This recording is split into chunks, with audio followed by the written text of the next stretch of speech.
Bismillahirrahmanirrahim. Assalamualaikum warahmatullahi wabarakatuh. Semua masalah yang kita hadapi bisa diterima oleh jiwa kita. Ini kalau bukan yang ciptakan Allah, Pak. Konslet diri kita ini. Dispenser pencet terus, pencet, mati, hilang panasnya itu. Siapa yang masak mie tadi yang basahnya dingin tuh? Hah? Coba terus, mesin mobil digeber terus, geber, rusak. Ini kalau bukan Allah yang ciptakan, nggak bisa nampung masalah banyak ini. Nah, Allah ingin menunjukkan lewat kuasanya, dikasih masalah itu untuk menunjukkan, tuh ini ciptaan saya, setiap masalah terima. Cuma ternyata latihan masalah itu pada akhirnya untuk memberikan kemudahan kepada kita, melapangkan kembali jiwa kita sehingga masalah di masa depan yang lebih besar bisa kita terima dengan mudah. Kalau nggak pernah latihan kaget, Pak. Nggak pernah latihan kaget. Ya, belum nikah nggak pernah punya masalah, begitu nikah besoknya langsung pisah. Nggak pernah menerima masalah. Jadi berbahagialah kalau sedang punya masalah, karena hakikatnya masalah diberikan untuk memberikan kelapangan pada jiwa. Semua mesti diuji.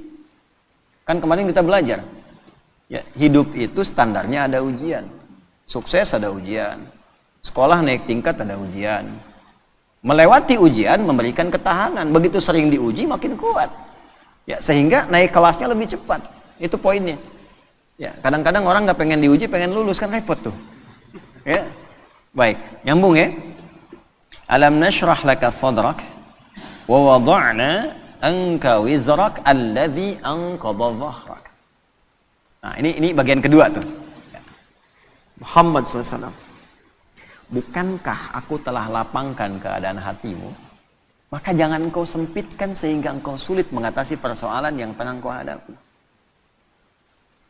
Kalau engkau mau melihat bagaimana kekuatan lapang hatimu itu, cobalah flashback ke belakang. Wa wada'na anka wizrak.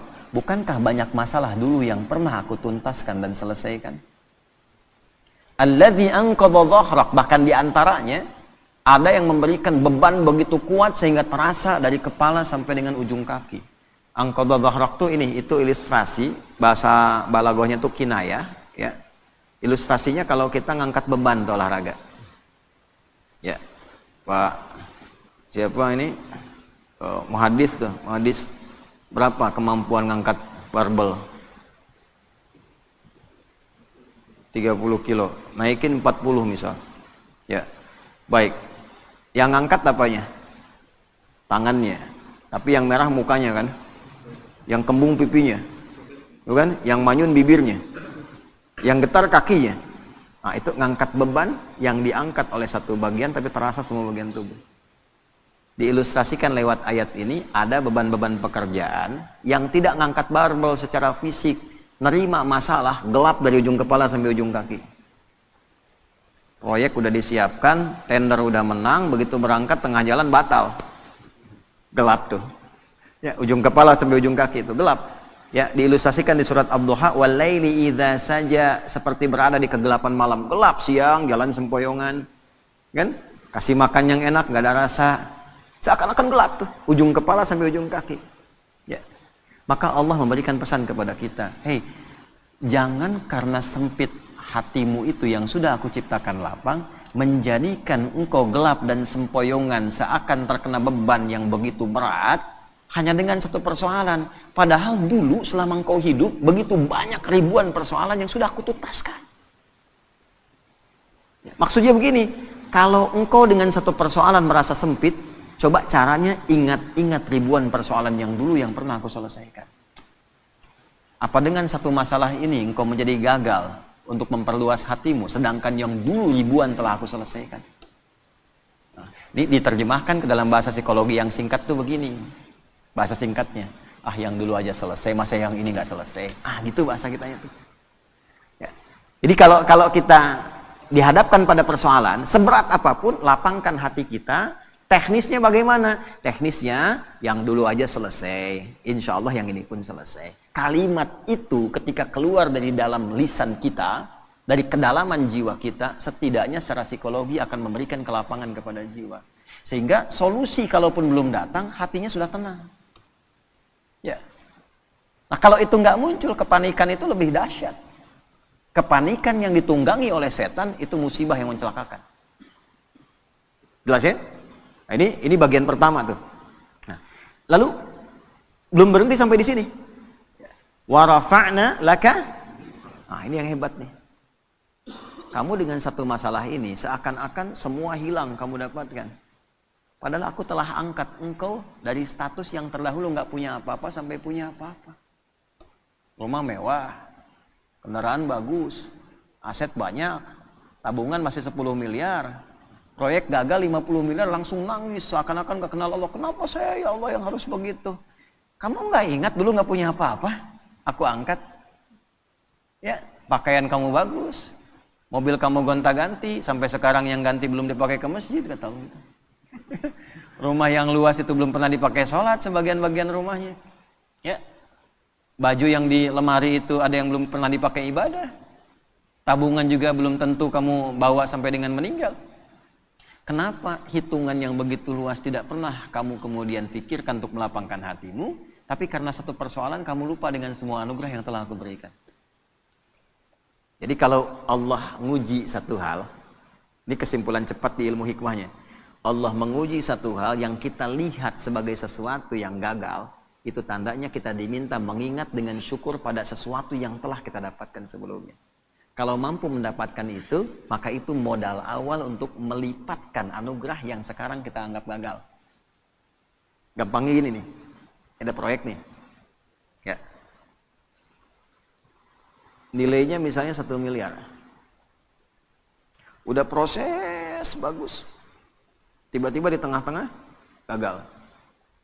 Padahal tendernya dapat, kemudian juga penawarannya bagus, disetujui. Begitu kita mau dapatkan, gagal. Maka ayat ini mengajarkan, jangan cepat simpulkan yang salah dulu. Lapangkan hatimu, syukuri dulu flashback pada yang telah Allah berikan sebelumnya. Nikmati semua itu sehingga merasakan ketenangan pada jiwamu. Begitu ketenangan ada, syukur mengingat yang dulu itu kita hadirkan, maka Allah lipat gandakan dengan datangnya proyek baru yang nilainya lebih dari apa yang pernah kita dapati itu. Diakumulasikan. Itu yang dimaksud la in syakartum la azidannakum. Makanya kalau kita dihadapkan pada sesuatu yang kita rasakan nggak dapat, syukuri dulu yang ada. Begitu bersyukur, Allah tambahkan dengan apa yang belum kita dapatkan. Tapi kadang kitanya nggak sadar. Maaf kita, bukan kita. Kadang orangnya nggak sadar gitu. Kadang orangnya nggak sadar. Tiba-tiba dapat proyek baru, udah nuduh ke Allah, Allah jawab kemudian doanya dikasih, masih juga marah sama Allah. Ya. Padahal dilipat gandakan. Nah itu adab. Ya. Lanjut. Wa rafa'na laka dzikrak. Ini kita ngajinya al-ibratu bi umumil lafzi ya, la bi khususis sababi. Kalau sebabnya khusus ke Rasulullah. Ya Muhammad SAW, aku angkat namamu, aku naikkan statusmu, ya, aku lindungi engkau dengan perlindunganku, aku berikan limpahan harta kepadamu. Jangan sampai celaan dari orang-orang ini membuat engkau kemudian menjadi pesimis, ya, tidak semangat dalam berdakwah, sementara engkau lupa dengan anugerah yang telah aku berikan kepadamu yang sangat melimpah. Ya, jelas ya? Nah, ini ayat move on dari persoalan. Ya, Faiz lamaran misalnya, tiba-tiba tenda sudah siap, gitu kan? Mahar sudah siap, undangan sudah siap, calon belum siap. Tengah-tengah misalnya kena tipes tuh calon. Ya, yang perhatian orang lain, Faiz lagi tugas, kena sama orang misalnya tengah-tengah. Ya, move on. Move on. Wa rafa'na laka dzikrak. Aku telah angkat engkau dengan status yang lain. Ibumu ada, saudarimu ada, kerabatmu ada, apakah tidak ada calon yang lain yang kau bisa dapatkan? Cari. Begitu kemudian kita syukuri dengan nikmat itu, Allah datangkan dengan kualifikasi yang lebih baik. Ya minimal sebelum kiamat kurang 2 hari lah ya. Menikah. Terus lanjutkan. Nah ini bagus ngaji secara psikologi nih. Kalau dibahas di jurusan psikologi ini luar biasa. Bagaimana cara menguatkan pada jiwa supaya persoalan itu mudah kita terima dan suasana hati menjadi lapang. Selain mengingat kenikmatan yang telah Allah berikan, berupaya meyakinkan diri bahwa persoalan itu ya kita bisa terima dengan baik, maka turun ayat keduanya. Lanjutkan. Ya. Fa inna ma'al usri yusra. Nomor 5. Fa. Kita ngaji pakai ilmu nahu ya. Fa harfu atfin rabitin baina syai'aini bila hudud. Huruf perangkai dua peristiwa. Jadi ada peristiwa pertama, peristiwa kedua, peristiwa 1 dan 2 disambungkan tanpa jeda. Nyambung. Contoh. Nabi Zakaria berdoa kepada Allah. Minta dianugerahkan keturunan. Dilakukan dalam sholat. Surah Ali Imran di ayat 38. Hunalika da'a Zakaria rabbah qala rabbi habli min ladunka dzurriyyatan thayyibah innaka sami'un du'a. Itu masih berdiri doanya. Jadi sholat berdiri minta sama Allah, ya Allah, orang-orang memvonis aku nggak akan punya keturunan. Secara medis istriku divonis maaf monopos dan mandul. Kata orang nggak mungkin.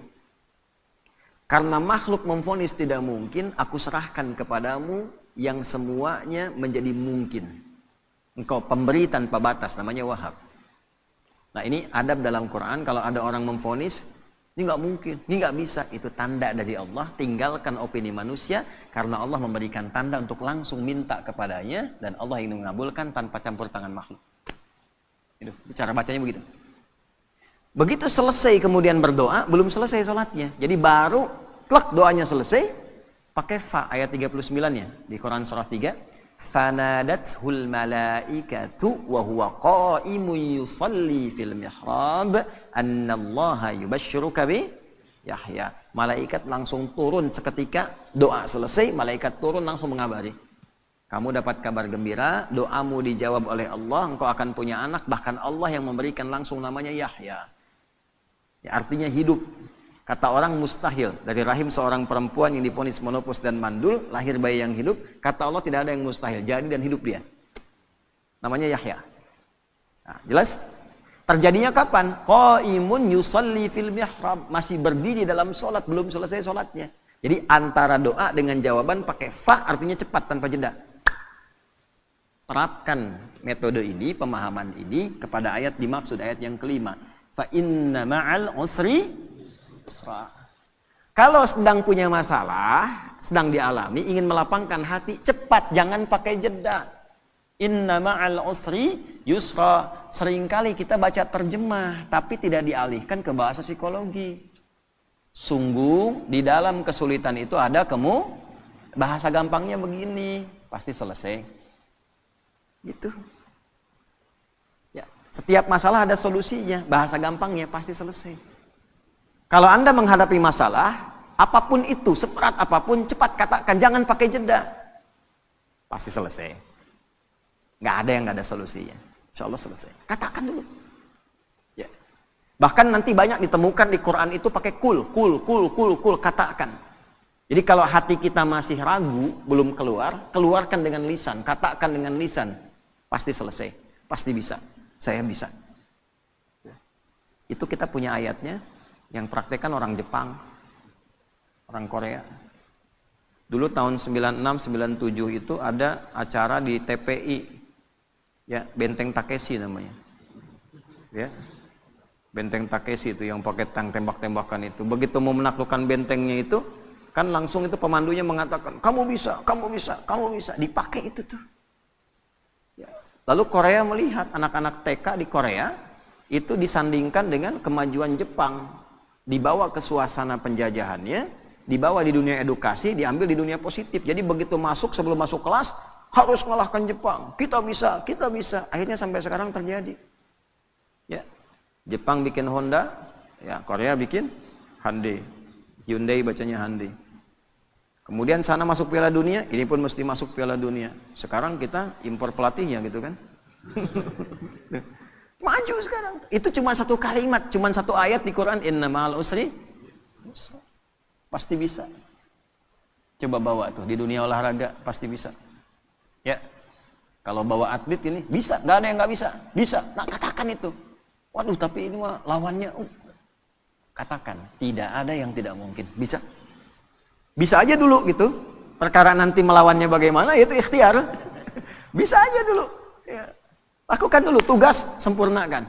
Misi, selesaikan. Ya. Yang pertama dilakukan itu tanamkan pada diri kita, ini bisa nih, nggak ada yang nggak bisa. Nah, itu seorang muslim begitu. Dan itu digunakan sifat ta'zimun nafsi. Bahasa bebasnya gini, kamu masih nggak yakin dengan saya? Katanya iman.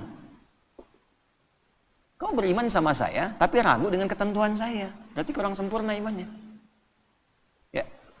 Nah, kalau masih ragu, dikuatkan yang kedua. Ini bukan pengulangan, di Quran nggak ada pengulangan.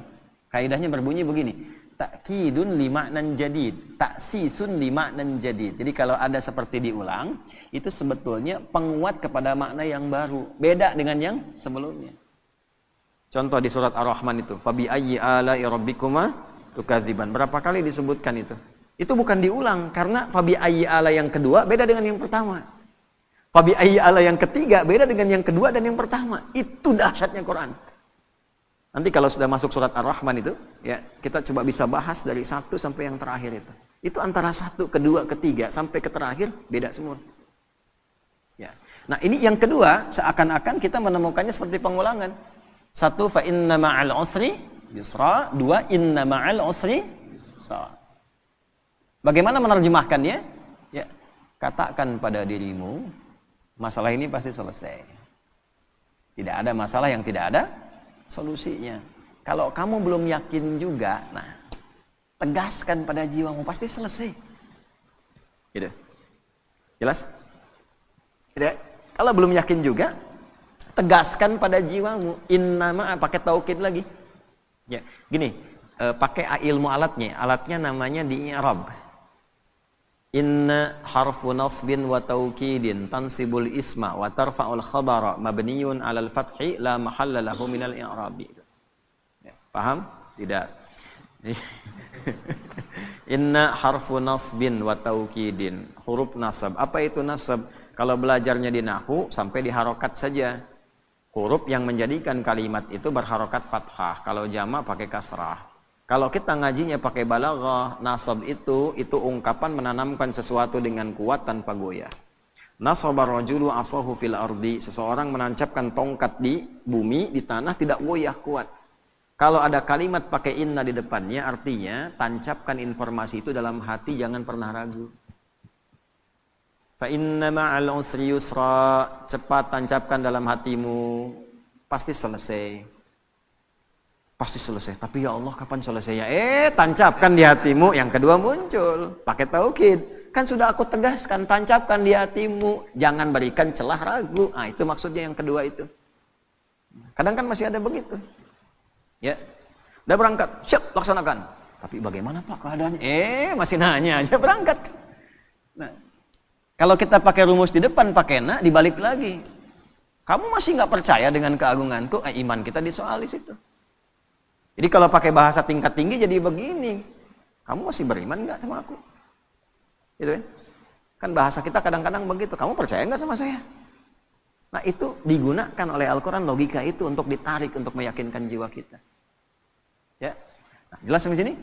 Nah, jadi setiap ada masalah, apapun itu, yang pertama optimis. Ini bisa dilakukan. Ini selesai. Ini ada solusinya. Jelas? Kalau sampai sini, hanya jadi optimisme pribadi. Solusi belum tentu datang. Cuman sampai ke ketenangan. Karena itulah Allah sempurnakan ayatnya. Fa'idha faraghta. Nah, pakai fa lagi, kita pakai ilmu yang tadi. Walaupun hati sudah tenang, tidak menghilangkan ikhtiar kita untuk menyelesaikan persoalan. Kalau sudah tenang, cepat selesaikan dengan ikhtiar. Jangan ditunggu. Alhamdulillah ya Allah, saya sudah tenang. Terima kasih ya Allah. Kini giliran mau menyelesaikannya. Oh tidak. Allah menuntun kita. Kita yang ikhtiar. Pakai ilmunya. Pakai tenaganya. Ya. Baik. Lamaran nih. Mus'ab. Oh, udah kemarin ya. Syafiq belum ngomong. Oh. Lamaran. Baru nawarkan ditolak. Sama anaknya kan. Baru ngasih tahu tuh.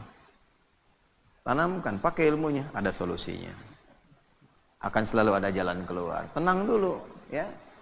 Begitu sudah tenang, fa idza faraghta fansab.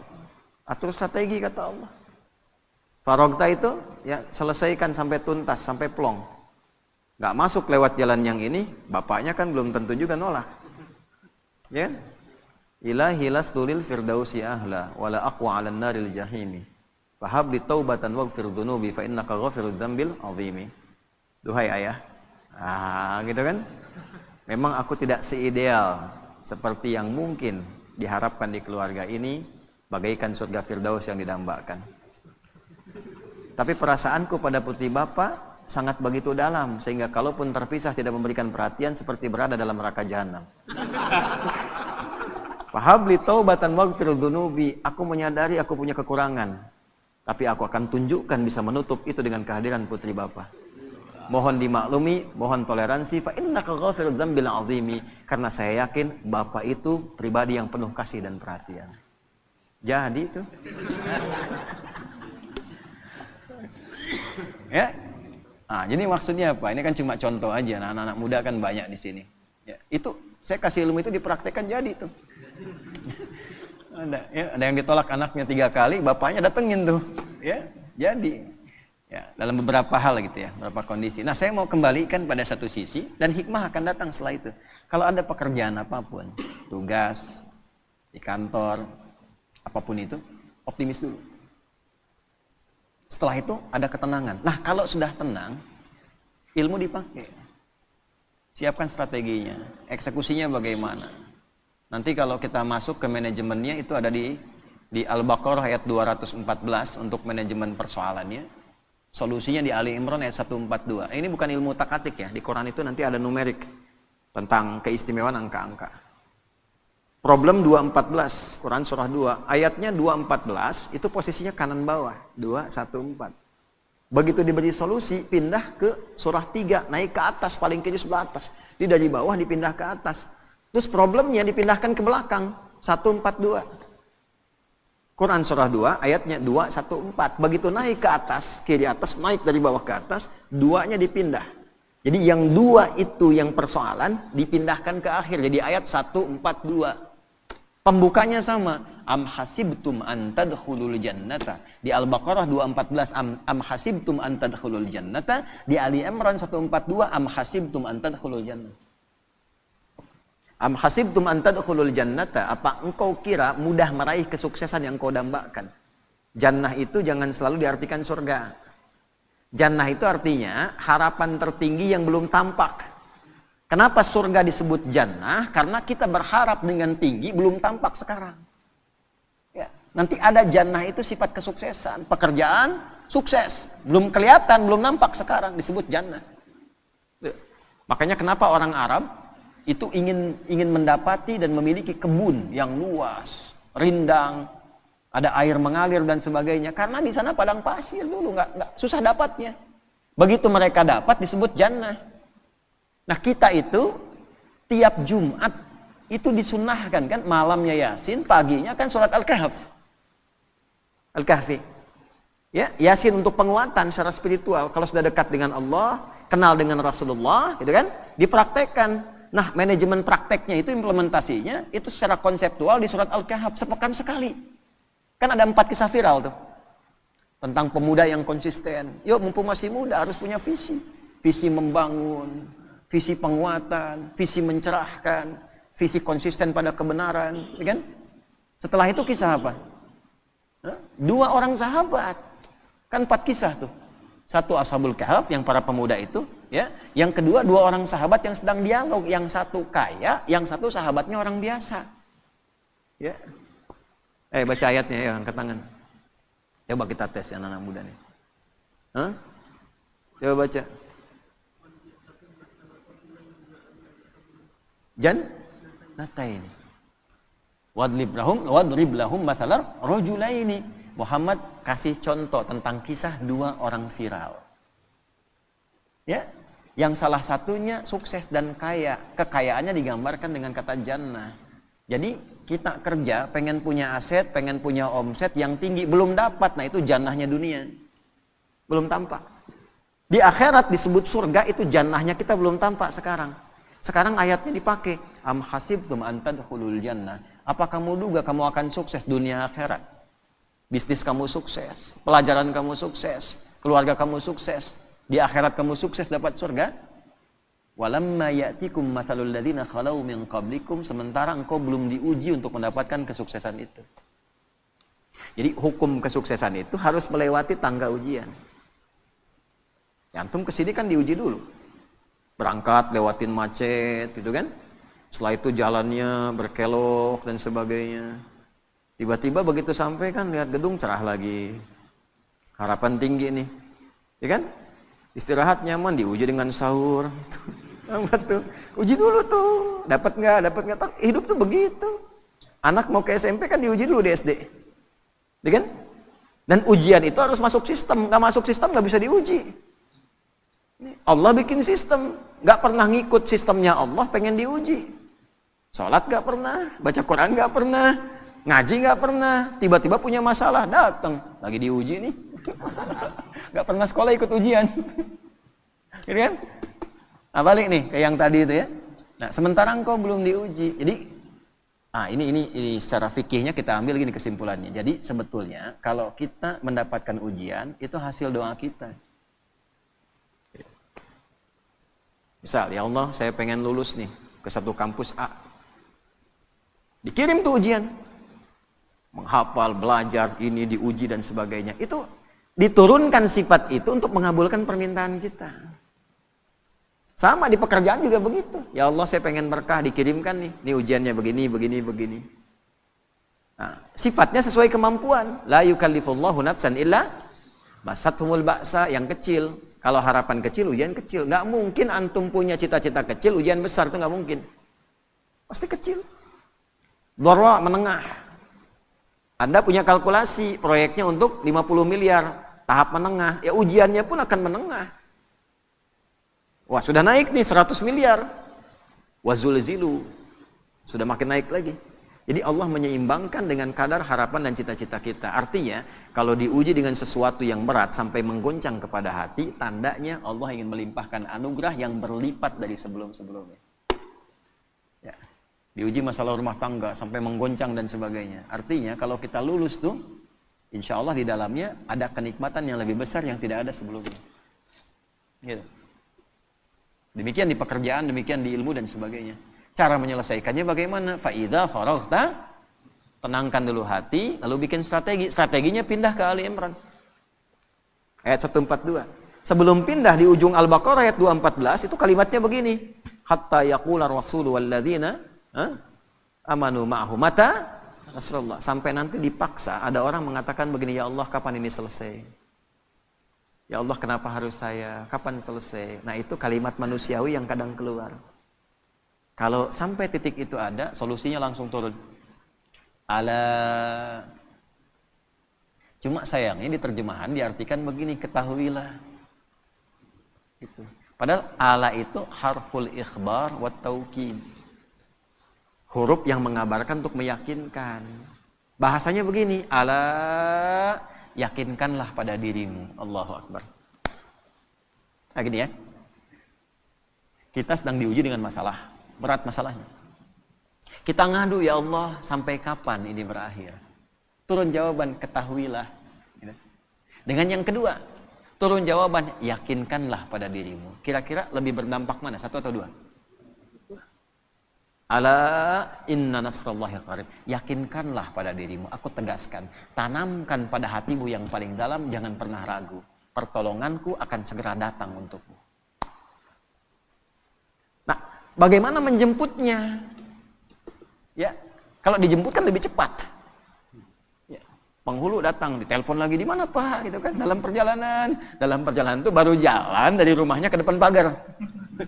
Dalam perjalanan. Sekarang kan banyak begitu kan? Di mana? Sudah on the way. On the way itu betul, itu jalan, baru jalan, belum sampai ke pangkalan. Gitu ya. Nah, makanya dipastikan dijemput supaya nggak telat. Cara menjemputnya bagaimana? Am hasibtum, dibuka dengan kalimat yang sama. Am hasibtum an tadkhulul jannata walamma ya'lamillahu alladhina jahadu minkum wa ya'lamas sabirin. Itu yang 142. Pindahkan problemnya 2 ke ujung jadi 142. Cara mindahkannya bagaimana? 1, jahadu, turunan kata al-juhdu. Juhdu itu kesungguhan, keseriusan. Jadi kalau pengen sukses, sungguh-sungguh. Ini yang belajar-belajar nih, kalau pengen jadi ulama serius. Makan serius. Ada nasi mie diburu. Serius nungguin. Ngapalin Quran nggak serius. Baru 2 ayat ngantuk tidur. Serius. Kan? Ngaji kitab nggak serius. Makanya kitab setengah-setengah. Keluar fatwa kencang, begitu baca halaman berikutnya berubah. Serius, belajar serius. Pengen sukses, karir serius, sungguh-sungguh. Ya, pengen sukses pekerjaan, serius, sungguh-sungguh. Ya, double, terus double, optimalkan. Serius. Bagaimana membangun keseriusan itu? Nah, itulah indahnya Quran, tuntas. Ini bukan cuma serius, tapi bagaimana langkahnya? Ada 3 turunannya. Juhdun itu 3. 1, dari kata juhdun muncul kata ijtihad. Ijtahada yajtahidu. Kesungguhan melahirkan konsep. Mesti terkonsep. Secara konseptual apa? Strateginya apa? Mitigasinya bagaimana? Itulah sebabnya sholat pertama kita disebut subuh. Dari kata asbah, yang sudah siap dengan rencana yang terukur. Jadi nggak ada orang Islam bangun dari tidur kecuali sudah tahu planningnya apa. Jam 7 apa yang dikerjakan, jam 8 ada. Ini iktikaf jam 10 ngapain, jam 12 ngapain, tengah malam ngapain. Terukur. Orang yang punya konsep dan terukur dengan program, maka teratur aktivitasnya. Jelas capaiannya. Ya. Jadi semua terukur, bisa disentuh, bisa dilihat, bisa dijangkau. Terasa. Nah itu ijtihad namanya. Yang kedua, kalau konsep sudah rapi, eksekusi dengan sungguh-sungguh. Itulah jihad. Jihad itu perjuangan fisik, implementasi dari sebuah konsep. Kesungguhan mewujudkan apa yang telah disiapkan, itu jihad namanya. Makanya jihad itu jangan dibatasi pada aspek pertahanan militer saja. Ya, orang tua, ini ayah cari nafkah jihad. Ibu, istri, merawat anak itu jihad. Dari mulai dikandung jihad itu. Ini yang sedang belajar itu jihad.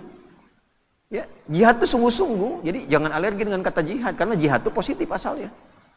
Berjuang dengan sungguh-sungguh, membela bangsa, bela negara, itu jihad. Makanya keluar resolusi jihad. Ini kalau belajar ya, nih saya gambarkan di surah 9 ayat 122 At-Taubah. Ini sekaligus kan kita tersambung live nih, yang dapat LPDP dari negara atau beasiswa keluar, ya, atau ini yang DAU Dana ABD Umat yang sekolah-sekolah ke Timur Tengah, ke Al-Azhar lewat Kementerian Agama, LPDP lewat Kementerian Pendidikan dan Kebudayaan dan sebagainya. Itu kalau dia Muslim yang dapat dan dia beriman, berlaku ayat ini. Wa ma kanal mu'minuna liyanfiru kaffah. Kan? Falaula nafara min kulli firqatin minhum ta'ifah liyatafaqahu fid din. Tidaklah semua orang yang beriman itu ingin tergerak berjuangnya secara fisik semua. Mesti ada di antara mereka kalangan intelektualnya. Dan intelektual ini diwujudkan dengan belajar yang sungguh-sungguh. Tafakuh itu sampai paham. Asalnya faqih. Faqih itu mengerti. Mana faqih? Faqih.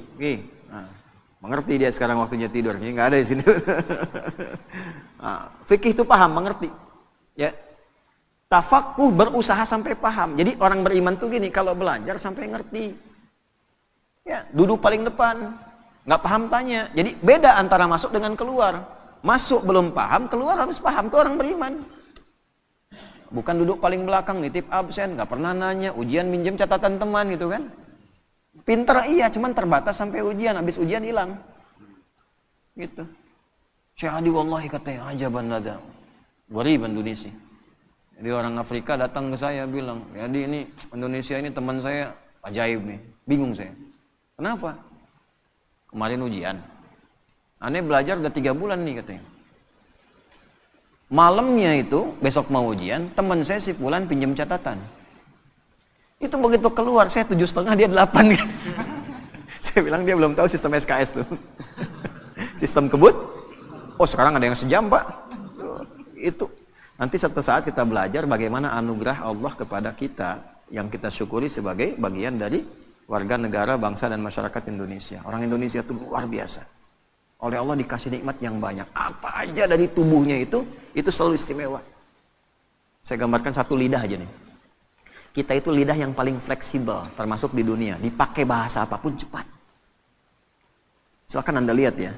Dengan segala hormat, ini untuk menunjukkan saja anugerah ya, tahadus binikmah. Orang India belajar bahasa Inggris, akan kelihatan cengklok Indianya. Selancar-lancarnya orang India bahasa Inggris, akan tetap kelihatan India. Cina pakai bahasa Arab akan tetap kelihatan Cinanya. Orang kita. Assalamualaikum. Kaifa halak? Masya Allah. Sukabumi. Bedunnya.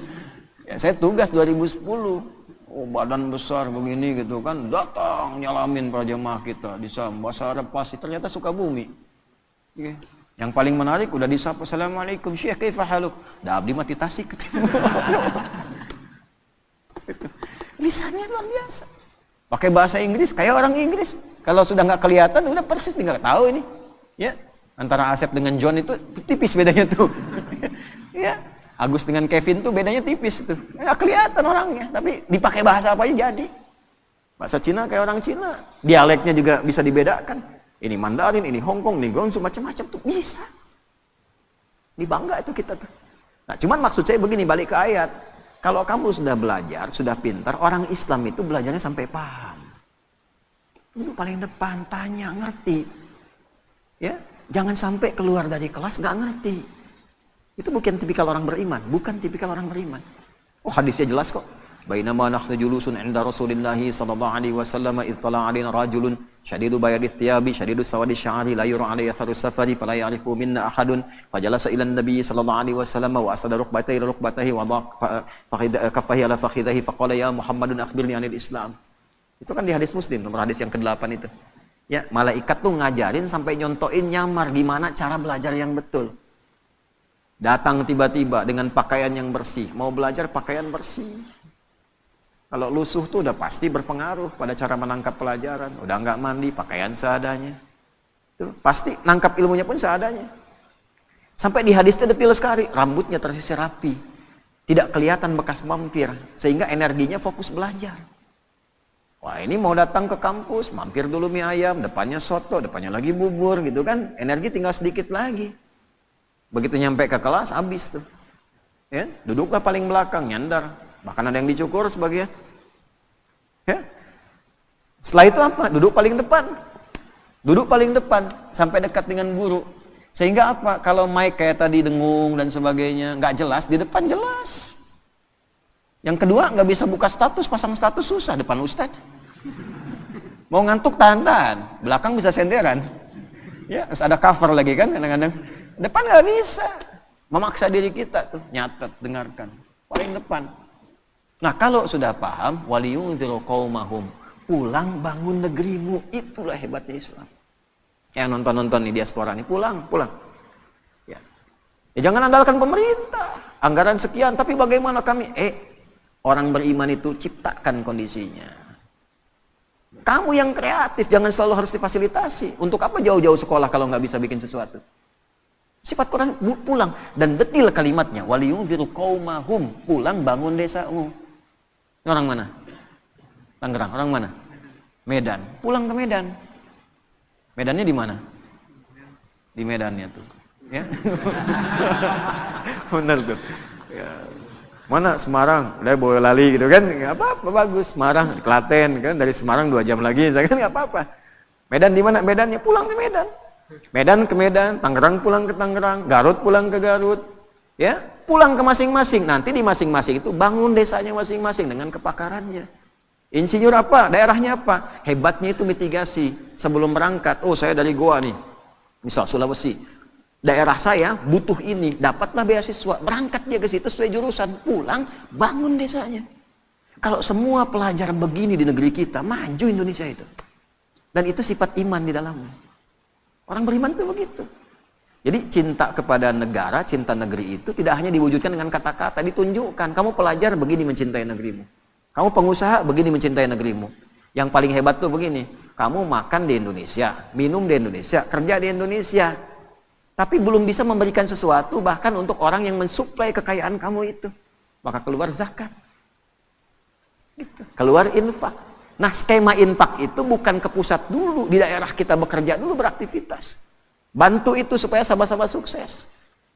Jadi semua itu ada babnya. Yang ilmu di Dharma Baktikan, yang kaya di Dharma Baktikan, ya kan? Jangan sampai makan di sini, minum di sini, harta dibawa keluar, ya kan? Yang dibangun yang di luar, di dalam nggak dapat apa-apa. Itu bukan tipikal orang beriman. Ini kita ngaji Quran ya, sebagai spirit orang Islam, apalagi Ramadan. Nah, jadi itu sifatnya. Ya, jahadu, jihad. Termasuk di bidang militer, negara kita butuh, hadir kita. Niatnya apa? Membuktikan keimanan kita. Makanya nggak bisa dipisahkan tuh antara sifat-sifat spiritual ya dengan sifat-sifat pengabdian sosial. Dan bersyukurnya di negara kita difasilitasi dasar negaranya. Pasal 29 ayat 1, negara berdasar atas ketuhanan yang Maha Esa, diwujudkan di Pancasila, ketuhanan yang Maha Esa. Implementasinya apa? Ada kemanusiaan, ada persatuan, ada kerakyatan, ada keadilan. Tapi tidak mungkin terwujud kalau tidak ada ketuhanan. Nah, orang Islam memahami itu bagaimana? Di semua bidangnya. Kalau pelajar berketuhanan, belajar yang benar, pulang, bangun negeri. Ya. Bisnis, sukses, pulang, bangun. Kepakarannya Dharma Baktikan. Tanya apa yang bisa saya berikan. Itu poinnya. Jelas? Nah, tidak salah kalau mau di luar cari pengalaman, silahkan. Tapi pada akhirnya mesti ada niat untuk kembali membangun. Karena yang ditanya itu adalah amanat tempat kita berpijak. Nah, yang paling sekarang harus diluruskan itu adalah yang sekarang dicitrakan, dipotret. Nggak pengen yang itu muncul, maka ada yang bikin tuh, dibikin-bikin. Jihad itu ekstrim, jihad itu teror gitu. Kita dibelokkan dari makna yang sesungguhnya, sehingga anti dengan kalimat jihad itu. Padahal itu positif. Seakan-akan hilang di fikih. Dipahaminya nembak orang dibikin jihad, judulnya. Bom orang dibikin jihad. Itu yang salah. Nabi sudah mewanti-wanti dari dulu.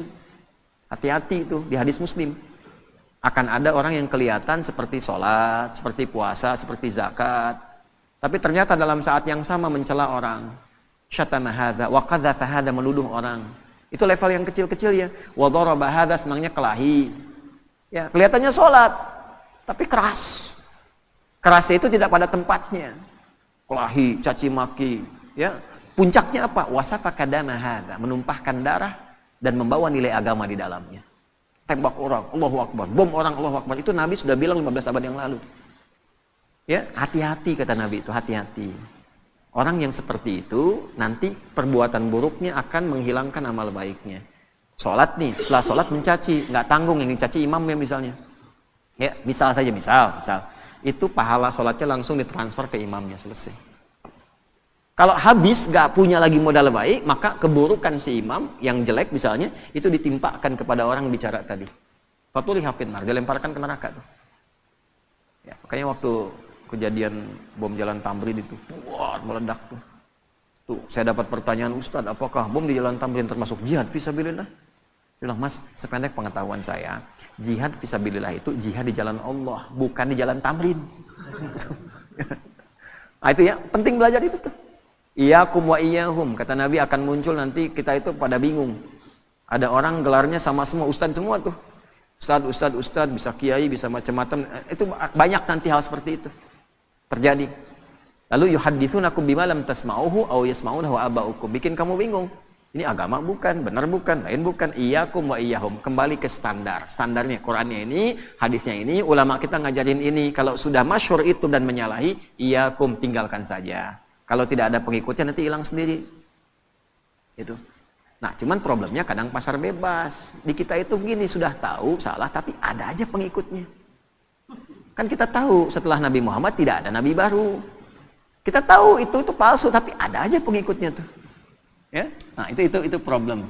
Fa idza faraghta fansab. Jadi kalau ada masalah selesaikan, jangan didiamkan. Selesaikan. Tuntaskan. Kalau didiamkan terakumulasi. Tenangkan hati, selesaikan, jangan ditunda-tunda. Cepat, pakai fa idza faraghta fansab. Dan terakhir, wa ila rabbika tawakkal. Sudah, yang aku tugaskan sebagai penutup, kata Allah, yang aku tugaskan kamu ikhtiar, bukan menentukan hasil.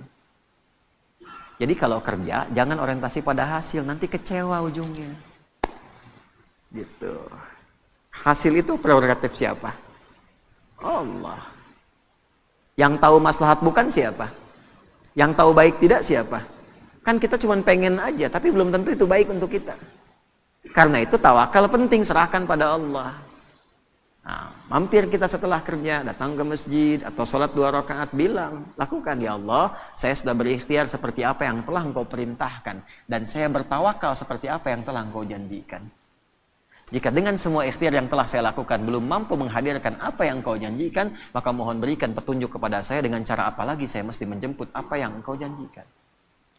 Kan rizki itu dijanjikan. Wa fis sama'i rizqukum wa ma. Rizkimu sudah aku tuliskan, kamu bergerak, aku berikan, aku janji itu. Kita nagih. Cuma nagih dengan cara yang benar. Nggak pernah ikhtiar nagih. Ya kan? Nah, jadi itu tuh. Jadi kalau Anda kerja, orientasinya hasil, nanti kecewa. Udah saya siapin, udah rapi, udah gini, ya nggak jadi. Sebenarnya Allah mau apa ya? Mau apa? Itu. Nah ini poinnya. Seringkali kita lulus dari rukun iman itu cuma 5, yang ke-6 jarang. Padahal dibuka dengan iman, yakin, nggak boleh ragu. Ini tiangnya 6 nih, nanti ada barcode di setiap tiang, bisa di-scan. Ya, ini 6 nih menggambarkan rukun iman. Jadi kalau ke masjid harus hatam keimanan itu. Di luar menara 5 tingkat rukun Islam. Nanti boleh ada tangganya. Di setiap tingkatan itu ada spot untuk istirahat, nanti barcode-nya di-scan. Di situ ada penjelasan.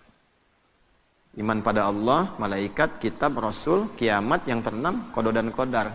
Hatam di Allah, hatam di malaikat, sampai hari kiamat kita yakin ada. Tapi begitu qada dan qadar, bicara takdir, seringkali gagal di situ. Ya, seringkali gagal di situ. Kenapa harus saya ya Allah? Kenapa harus begini ya Allah? Katanya iman.